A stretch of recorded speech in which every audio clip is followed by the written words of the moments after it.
Hello friends, आप सभी का स्वागत है गामा चैनल पर। आज मैं आपको पिछले पूरे हफ्ते के इंपॉर्टेंट एंड सेलेक्टेड क्वेश्चंस बताने जा रही हूं। उनके आंसर्स एंड एक्सप्लेनेशंस देखने के लिए वीडियो एंड तक ज़रूर देखें। वीडियो के नोट्स बनाने की आपको कोई ज़रूरत नहीं है, आप इजीली इसे हमारे टेलीग्राम चैनल से डाउनलोड कर सकते हैं। सभी लिंक्स हमारे डिस्क्रिप्शन बॉक्स में दिए गए हैं। So let's start.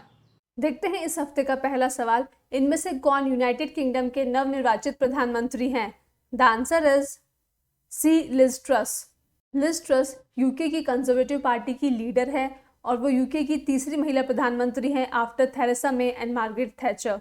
उन्होंने इस दौड़ में हराया है ऋषि सुनक को, जो कि भारतीय मूल के हैं, और सन इन लॉ है नारायण मूर्ति के, who is an Indian millennial businessman who founded Infosys. Liz Truss से पहले यूके के प्रधानमंत्री थे बोरिस जॉनसन।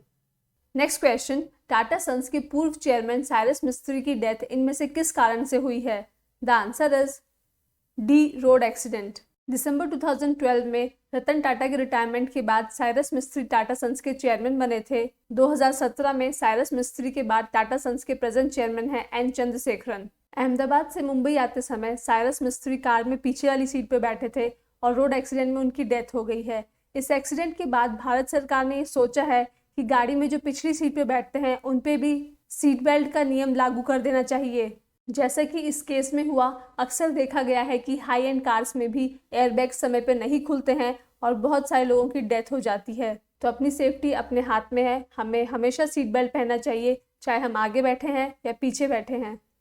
Next question. इनमें से किसे नेपाली आर्मी द्वारा ऑनरेरी जनरल का टाइटल मिला है? The answer is B, Manoj Pande. General Manoj Pande Indian army chief हैं। ये टाइटल उन्हें दिया है नेपाल की प्रेसिडेंट विद्या रानी भंडारी ने। ये इवेंट हुआ था प्रेसिडेंट के ऑफिशियल रेजिडेंस शीतल निवास पे, which is in Kathmandu, the capital of Nepal. और इंडियन गवर्नमेंट के बिहाफ पे जनरल मनोज पांडे ने नेपाली आर्मी को कुछ ट्रेनिंग इक्विपमेंट्स प्रेजेंट किए हैं, लाइक लाइट व्हीकल्स, जो कि नेपाली आर्मी की कैपेबिलिटीज को इंक्रीज करेंगे। Next question. इनमें से कौन सा शहर पहला homeopathy international health summit host करने जा रहा है? The answer is A, Dubai. इस समिट का पर्पस है लोगों को होम्योपैथिक सिस्टम ऑफ मेडिसिन के बारे में बताना। इस समिट को ऑर्गेनाइज कर रहे हैं Burnett homeopathy private limited. Homeopathy is one of the greatest techniques to treat any kind of sickness और एलमेंट, बिकॉज इसके नेगेटिव इफेक्ट्स लगभग जीरो होते हैं एज कम्पेयर टू एलोपैथी और आयुर्वेदिक मेडिसिन की इस पद्धति को जर्मनी में डेवलप किया गया था 200 साल पहले। होम्योपैथी सिस्टम का एक डॉक्ट्रीन है सिमिलिया सिमिलिबस कुरेंटर, means like cures like. Next question. India की पहली नाइट स्काई सेंचुरी इनमें से किस राज्य या यूनियन टेरिटरी में सेटअप की जाएगी? The answer is B, Ladakh. इस सेंचुरी की एग्जैक्ट लोकेशन है हैनले इन लद्दाख। इस सेंचुरी का पर्पस है इंडिया में एस्ट्रो टूरिज्म को बूस्ट करना। Astro tourism means combination of astronomy and tourism, मतलब टूरिस्ट इस जगह पे आकर के लाइट पॉल्यूशन से फ्री होकर के आसमान को देखेंगे। और यहाँ पे जो ऑप्टिकल, इंफ्रारेड और गामा रे टेलीस्कोप्स हैं, ये वर्ल्ड की one of the highest located site पे होंगी। वर्ल्ड का second largest nature reserve Changthang wild life sanctuary का ही एक पार्ट है।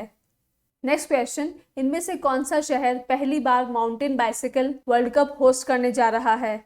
The answer is A, Leh. इस वर्ल्ड कप का नाम है UCI MTB eliminator world cup. इसे ऑर्गेनाइज किया गया है by the collaboration of administration of union territory of Ladakh and the cycling association of India. इस एलिमिनेटर वर्ल्ड कप की 10 प्रोफेशनल रेस सीरीज होगी in various cities across the world, और in cities में ही एक लेग है लद्दाख। इस रेस का format होगा 500 metres short track race with natural and artificial obstacles with cross country eliminator. Dear students, अगर सभी एग्जाम रिलेटेड कंटेंट आप एक ही चैनल पर चाहते हो तो अभी इस चैनल को सब्सक्राइब करें और बेल आइकन को प्रेस करें। और अगर एग्जाम प्रेप को आप हाई लेवल पर ले जाना चाहते हैं तो डिस्क्रिप्शन में आपको ऐप और टेलीग्राम चैनल का लिंक मिल जाएगा। Next question. इनमें से किसने 22nd Dubai open chess tournament जीता है? The answer is B, Arvind Chidambaram. Arvind Chidambaram Madurai से है और उन्होंने अपना ग्रैंड मास्टर का टाइटल जीता था 2015 में। इस मैच में उन्होंने हराया है आर प्रगनंदा को। इस मैच को Dubai chess and culture club ने ऑर्गेनाइज किया था from 27 August to 4 September at Dubai chess and culture club UAE। Next question. इनमें से किसने डच फार्मूला 1 ग्रांड प्री 2022 जीता है? The answer is C, Max Verstappen. Red Bull driver Max Verstappen ने 15 में से 10 रेसेस जीत ली हैं। ग्रांड प्री 2021 भी उन्होंने ही जीता था। इस रेस में मर्सिडीज के George Russell was on second position, वहीं थर्ड पोजीशन पे थे फरारी के चार्ल्स लेक्लर्क। नेक्स्ट क्वेश्चन, इनमें से किस आईआईटी ने इंस्पायर इंस्टीट्यूट ऑफ स्पोर्ट्स को ज्वाइन किया है for developing an innovative boxing analytics software? The answer is A, IIT Madras. Inspire institute of sports is in Karnataka. इस इंस्टीट्यूट और आईआईटी मद्रास ने मिल करके एक सॉफ्टवेयर तैयार किया है जिसका नाम है स्मार्ट बॉक्सर, जिसका काम है to evaluate the performance of the boxers. इस सॉफ्टवेयर को डेवलप करने के पीछे पर्पस है 2024 में होने वाले ओलंपिक्स में इंडिया के जो बॉक्सिंग मेडल्स हैं उनको इंक्रीज करना, उसके लिए बॉक्सर्स को प्रिपेयर करना। ये सॉफ्टवेयर यूज करेगा variable sensors and cameras with internet of things capabilities और बॉक्सर्स की परफॉर्मेंस का फीडबैक देगा। नेक्स्ट क्वेश्चन, इनमें से किसने पीएम श्री स्कीम को अनाउंस किया है for upgrading 14,500 schools? The answer is A, Narendra Modi, the prime minister of our country. PM Shri का फुल फॉर्म है प्रधानमंत्री स्कूल्स फॉर राइजिंग इंडिया योजना। आप लोगों ने new educational policy, national education policy, NEP के बारे में तो सुना ही होगा। पीएम श्री स्कूल्स ऐसी मॉडल स्कूल्स होंगी जो पूरी तरह से एनईपी को फॉलो करेंगी। इस स्कीम को इम्प्लीमेंट करने के लिए कुछ नई स्कूल्स नहीं बनानी है, जो एग्जिस्टिंग स्कूल्स हैं उन्हीं को ही स्ट्रॉन्ग बनाना है। इन स्कूल्स को मैनेज करेंगे central government, state government, union territories और लोकल बॉडीज। इस योजना का मुख्य लक्ष्य है 21वीं शताब्दी के मुताबिक स्किल्ड, होलिस्टिक और वेल राउंडेड इंडिविजुअल्स को तैयार करना। बेसिकली ये एनईपी का एक पायलट प्रोजेक्ट होगा, एक एक्सपेरिमेंटल प्रोजेक्ट होगा, जिससे हमें ये पता चलेगा कि ये पॉलिसी कितनी लाभदायक साबित होगी। नेक्स्ट क्वेश्चन, इनमें से किसे NALSA that is National Legal Service Authority के एग्जीक्यूटिव चेयरपर्सन के रूप में अपॉइंट किया गया है? The answer is B, DY Chandrachud. Justice DY Chandrachud Supreme Court के जज हैं। आप लोग को तो पता ही होगा कि हमारे देश की न्यायपालिका में किसी भी केस को रिजॉल्व होने या कंप्लीट होने में कितना समय लग जाता है, इसलिए national Legal Service authority of India को स्टैब्लिश किया गया था और 9 नवंबर 1995। It is under the authority of legal services authorities act 1987। इसका मुख्य लक्ष्य है एलिजिबल कैंडिडेट्स को फ्री लीगल सर्विसेज देना और लोक अदालत को ऑर्गेनाइज करना ताकि केसेस को जल्द से जल्द रिजॉल्व किया जा सके। नेक्स्ट क्वेश्चन, इनमें से किस तारीख को the International Day of Charity observe किया जाता है? The answer is B, 5 September. As the name suggest, ये दिन है दान देने का, इंसानियत दिखाने का, और इसलिए इस दिन फिलांथ्रोपिक और ह्यूमैनिटेरियन एफर्ट्स को ऑनर किया जाता है। 5 सितंबर डेट को इसलिए चूज किया गया है बिकॉज इस दिन मदर टेरेसा की डेथ हुई थी। शी वॉज द पर्सन जिन्होंने अपना पूरा जीवन चैरिटी और लोगों की मदद के लिए डिवोट कर दिया था, इसीलिए उन्हें 1979 में नोबेल पीस प्राइज भी मिला था। नेक्स्ट क्वेश्चन, इनमें से किस तारीख को नेशनल टीचर्स डे ऑब्जर्व किया जाता है? द आंसर इज बी, 5 सितंबर। भारत में 5 सितंबर को टीचर्स डे और शिक्षक दिवस ऑब्जर्व किया जाता है बिकॉज इस दिन जन्म हुआ था भारत के पहले उपराष्ट्रपति, जो कि बाद में भारत के दूसरे राष्ट्रपति भी बने थे, डॉक्टर सर्वपल्ली राधाकृष्णन का। He was a scholar, philosopher and Bharat Ratna awardee. वैसे शिक्षक थे जो बाद में चलकर के पॉलिटिशियन बने। वहीं डॉक्टर APJ अब्दुल कलाम ऐसे राष्ट्रपति थे जो बाद में चलकर के टीचर बने। डॉक्टर सर्वपल्ली राधाकृष्णन ने अपना पूरा जीवन लोगों को एजुकेशन की इम्पोर्टेंस समझाने में लगा दिया।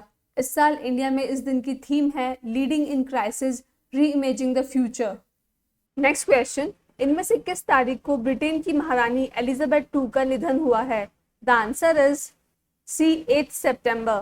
Queen Elizabeth II United Kingdom की लॉन्गेस्ट सर्विंग मोनार्क रही हैं। उन्होंने 70 साल तक राज किया है, जो कि वर्ल्ड का सेकंड हाईएस्ट फिगर है। इनकी डेथ हुई थी बालमोरल, स्कॉटलैंड में एट द एज ऑफ 96। 1952 में इनके फादर जॉर्ज 6 की डेथ के बाद इन्हें क्वीन बनाया गया एट वेस्टमिंस्टर एबे ऑन 2 जून 1953। एलिजाबेथ के सबसे बड़े सन हैं चार्ल्स III, जो कि पहले प्रिंस ऑफ वेल्स थे, अब वो किंग ऑफ इंग्लैंड बन जाएंगे। उनकी wife Camilla, Duchess of Cornwall, is now the queen consort. वहीं prince William and Kate Middleton, जो पहले duke and duchess of Cambridge थे, अब उनका टाइटल होगा duke and duchess of Cornwall and Cambridge. Next question, इनमें से किस स्थान पे हमारे देश के प्रधानमंत्री मोदी जी ने नेताजी सुभाष चंद्र बोस के स्टैचू को अनवेल किया है? द आंसर इज डी, कर्तव्य पथ। दिल्ली के राजपथ का नाम बदल करके कर्तव्य पथ रख दिया गया है। राजपथ एक सिंबल था पावर का, वहीं कर्तव्य पथ नाम दर्शाता है इंडिया की पब्लिक ओनरशिप का, एम्पावरमेंट का। कर्तव्य पथ राष्ट्रपति भवन से लेकर के इंडिया गेट तक है। जो वॉकवेज हैं वो रेड ग्रेनाइट से बने हैं, जिसके आसपास हरियाली है, renovated canals, state specific food stalls, utility blocks और वेंडिंग कियोस्क हैं। Students, I have a very simple question for you. Netaji Subhash Chandra Bose का एक बहुत ही फेमस नारा है। Please tell me your answers in the comment box. Next question, Birju Shah जिनका हाल ही में निधन हुआ है, वो इनमें से किस पेशे से थे? The answer is C, boxer. Birju Shah ऐसे पहले इंडियन बॉक्सर थे जिन्होंने एशियन और कॉमनवेल्थ गेम्स में ब्रॉन्ज मेडल जीता था इन द ईयर 1994। हाल ही में इनका निधन हुआ है जमशेदपुर, झारखंड में at the age of 48 only. Next question, इनमें से किस राज्य ने Pudhumai Penn scheme for girl students launch किया है? The answer is A, Tamil Nadu. Tamil Nadu के चीफ मिनिस्टर हैं एम.के. स्टालिन और उन्होंने एक हायर एजुकेशन अश्योरेंस स्कीम को लॉन्च किया है जिसका टाइटल है पुधुमई पेन। ये लॉन्चिंग हुई है चेन्नई के एक फंक्शन में जहां पे दिल्ली के चीफ मिनिस्टर अरविंद केजरीवाल जी भी मौजूद थे। इस स्कीम के तहत जिन गर्ल स्टूडेंट्स ने स्टेट गवर्नमेंट स्कूल्स में 5th to 12th की पढ़ाई कंप्लीट की है, उन्हें हर महीने 1000 रुपए असिस्टेंस मिलेगा जब तक कि वो अपना ग्रेजुएशन या डिप्लोमा पूरा ना कर लें। इन्हीं सब स्कीम्स की वजह से हमारे देश की लिटरेसी रेट धीरे धीरे बढ़ती जा रही है। नेक्स्ट क्वेश्चन, इनमें से कौन इंडिगो के नए चीफ एग्जीक्यूटिव ऑफिसर CEO बने हैं? The answer is A, Peter Elbers. Peter Elbers replace करेंगे आउटगोइंग CEO रोनंजय दत्ता को। इससे पहले Peter Elbers KLM royal Dutch airlines के चीफ एग्जीक्यूटिव थे। इंडिगो के चेयरमैन हैं M. दामोदरम। इंडिगो एक इंडियन लो कॉस्ट एयरलाइंस है जिसके हेडक्वार्टर्स है गुड़गांव, हरियाणा में। ये लार्जेस्ट एयरलाइन है in India by passengers carried and fleet size. इस एयरलाइन की स्थापना की थी राहुल भाटिया और राकेश गंगवाल ने in the year 2006 as a private company, but नवंबर 2015 में it became public. Next question, इनमें से किस तारीख को इंटरनेशनल लिटरेसी डे ऑब्जर्व किया जाता है? The answer is C, 8 September. Literacy यानी साक्षरता। इस दिन का सेलिब्रेशन बताता है कि लिटरेसी कितनी इंपॉर्टेंट है for individuals, communities and societies और कैसे हमें ज्यादा से ज्यादा मेहनत करनी चाहिए ताकि हमारे समाज का हर वर्ग शिक्षित हो। शिक्षा सिर्फ डिग्री नहीं है, शिक्षा स्किल है, शिक्षा एक धन है। इस साल इस डे के सेलिब्रेशन का थीम है ट्रांसफॉर्मिंग लिटरेसी लर्निंग स्पेसेस। जानते हैं इंडिया में लिटरेसी रेट के क्या फिगर्स है? The data is based on the year 2022। India में लिटरेसी रेट है 77.70, मेल्स में है 84.7%, वहीं फीमेल्स में मेल से कम है 70.30%। Rural literacy rate is 73.5% which is lesser than urban literacy rate जो कि है 87.7%। इंडिया में सबसे ज्यादा साक्षरता है केरला में, दैट इज 93.91%। वहीं सबसे कम साक्षरता है आंध्र प्रदेश में, दैट इज 66.2%। स्टूडेंट्स, ये फिगर्स आपको अच्छे से याद होने चाहिए, please mug up them. Next question, इनमें से किस तारीख को international Day of Clean air for blue Skies observe किया जाता है? The answer is A, 7 September. Clean air for blue skies का सीधा सीधा मतलब है पोल्यूशन फ्री एनवायरनमेंट। ये दिन ऐसे एक्शंस को प्रमोट और फैसिलिटेट करता है जिनका मकसद है एयर क्वालिटी को इम्प्रूव करना। As we all know, air की कोई फिक्स बाउंड्री नहीं है। पोल्यूशन अगर इंडिया में हो रहा है तो वो आसपास की कंट्रीज को भी अफेक्ट करता है। इसलिए इस बार इस दिन का फोकस है एयर पोल्यूशन के ट्रांस बाउंड्री नेचर को समझना और ये अपील करना कि collective accountability, collective responsibility, collective action is required to deal with this problem. इस साल इस दिन की थीम है the air we share, again related to the transboundary nature of the air pollution. Next question, 88.44 metres throw के साथ इनमें से किसने डायमंड लीग 2022 का फाइनल्स जीता है? The answer is D, Neeraj Chopra. Diamond league हर साल होने वाली एक outdoor track and field meeting है। इसे ऑर्गेनाइज करता है वर्ल्ड एथलेटिक्स। इस साल इसका ग्रैंड फिनाले हुआ है ज्यूरिख, स्विट्जरलैंड में। नीरज चोपड़ा ऐसे पहले भारतीय हैं जिन्होंने डायमंड लीग ट्रॉफी जीती है। इन्होंने इनके सेकंड अटेम्प्ट में 88.44 मीटर्स दूर अपना जैवलिन फेंका था, जिसकी वजह से वो फाइनल्स जीत गए। इसके अलावा नीरज चोपड़ा ऐसे पहले एशियन एथलीट है जिन्होंने 2020 टोक्यो ओलंपिक्स में गोल्ड मेडल जीता था in men's javelin throw. Next question, human development index HDI में 2021 में इंडिया की रैंक क्या रही है? The answer is C, 132। Human development index एक बहुत ही इंपॉर्टेंट मेजर है किसी भी कंट्री की एवरेज अचीवमेंट को मापने का। ह्यूमन डेवलपमेंट को मेजर करने के लिए HDI के 3 बेसिक डायमेंशंस हैं, which are long and healthy life, education and a decent standard of living. इन्हें कैलकुलेट किया जाता है बाय 4 इंडिकेटर्स। लॉन्ग और हेल्दी लाइफ को मापा जाता है लाइफ एक्सपेक्टेंसी एट बर्थ द्वारा। एजुकेशन को मापा जाता है mean years of schooling, expected years of schooling द्वारा। वहीं डिसेंट स्टैंडर्ड ऑफ लिविंग को मापा जाता है on the basis of gross national income per capita. That means किसी कंट्री में पर पर्सन इनकम कितनी है। इस लिस्ट को टॉप किया है स्विट्जरलैंड ने, followed by Norway and Iceland. India की रैंक है 132 among 191 countries and territories. Last year India की रैंक थी 131 among 189 countries and territories. So I would say there is no big improvement. Next question, इनमें से किसे Bharat electronics limited BEL के chairman और managing director CMD के रूप में अपॉइंट किया गया है? The answer is B Dinesh Kumar Batra. Bharat electronics limited एक इंडियन गवर्नमेंट ओन्ड एरोस्पेस और डिफेंस इलेक्ट्रॉनिक्स कंपनी है, मतलब ये डिफेंस के लिए इक्विपमेंट्स बनाती है। BEL one of the 9 PSUs है जो कि मिनिस्ट्री ऑफ डिफेंस के तहत आते हैं। इसे गवर्नमेंट ऑफ इंडिया ने नवरत्न स्टेटस भी ग्रांट कर रखा है। बेल की स्थापना हुई थी 1954 में और इसके हेडक्वार्टर्स है बेंगलुरु में। नेक्स्ट क्वेश्चन, मंगोलियन प्रेसिडेंट द्वारा इंडिया के डिफेंस मिनिस्टर राजनाथ सिंह को गिफ्ट में दिए गए हॉर्स का नाम क्या है? द आंसर इज ए तेजस। हाल ही में हमारे देश के रक्षा मंत्री मंगोलिया विजिट पे गए थे और वहां पे उन्हें मंगोलियन प्रेसिडेंट खुरेलसुख ने एक मैजेस्टिक हॉर्स गिफ्ट किया है जिसका नाम है तेजस। 2015 में जब प्रधानमंत्री मोदी जी मंगोलिया विजिट पे गए थे तब भी वहां के राष्ट्रपति ने उन्हें एक special brown race horse gift किया था जिसका नाम था कंथक। राजनाथ सिंह की ये 5-day visit to Mongolia and Japan का एम है इंडिया के स्ट्रैटेजिक और डिफेंस टाइज को एक्सपैंड करना, स्पेशली एट दिस टाइम जब पूरे विश्व में एक जियोपॉलिटिकल टर्मोइल चल रहा है, एक रीजनल सिक्योरिटी मैट्रिक्स का इशू पनप रहा है। नेक्स्ट क्वेश्चन, इनमें से किस तारीख को world EV day that is world electric vehicles day observe किया जाता है? द आंसर इज सी 9 सितंबर। ईवी का फुल फॉर्म है इलेक्ट्रिक व्हीकल। ये ऐसे ऑटोमोबाइल्स है जिनमें इलेक्ट्रिक मोटर होती है जो कि रन करती है फुल्ली और partially by the batteries. In batteries को आप चार्ज कर सकते हैं। इसका एग्जाम्पल है ई स्कूटर, ई बाइक, आप लोगों ने ई रिक्शाज देखे होंगे, बच्चों की ई कार्स आती है। तो ये जितने भी प्रकार के ई व्हीकल्स हैं ये एयर पोल्यूशन बिल्कुल भी क्रिएट नहीं करते हैं। तो आप इन्हें ट्रेडिशनल व्हीकल्स के मेजर ऑल्टरनेटिव के रूप में देख सकते हैं if you want to decrease air pollution.